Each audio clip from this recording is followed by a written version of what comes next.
Kuis, ikaw ba'y naghanap ng agency at nahirapan ka ngayon? Gusto mo bang mag-Japan at nahirapan ka maghanap ng agency papuntang Japan? Gusto mong legit na agency? Para sa itong video na to at panoorin nyo hanggang dulo. So what's up mga kuis? Konnichiwa, it's me Robert again, isang OFW dito sa Japan. So ngayong araw kuis, may isishare ako sa inyo.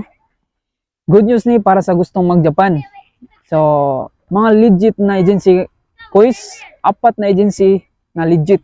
Kung kumpisahan tong video na to kuis, paki-follow, like and share this video kuis para matuwa naman ako. So, here we go kuis.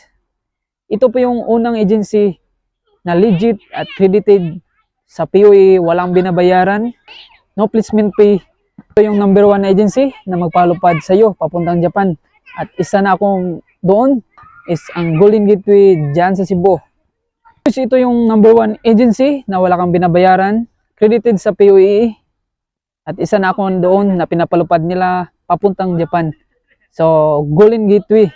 Lagay ko sa taas yung address nila, Facebook.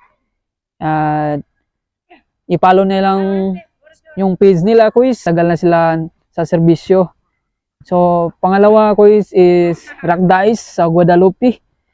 So, ilagay ko pa rin din dito sa taas, Rakdais. So, pangatlo ko is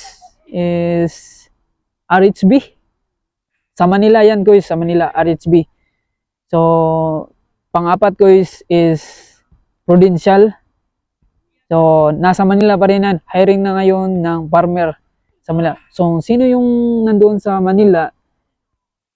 Mag-apply na kayo sa Prudential Kuis. Kuis, kung gusto nyo mag-apply ng farmer, so nandyan yung Prudential Kuis sa Manila. So RHB Prudential nasa Manila. Kindly direct message sa kanilang FB page Kuis. At paalala lang ho, hindi po ako recruiter. Gusto ko lang makatulong sa gustong mag-Japan. So kung sa ano bang hinihintay nyo, apply na kayo habang maaga pa.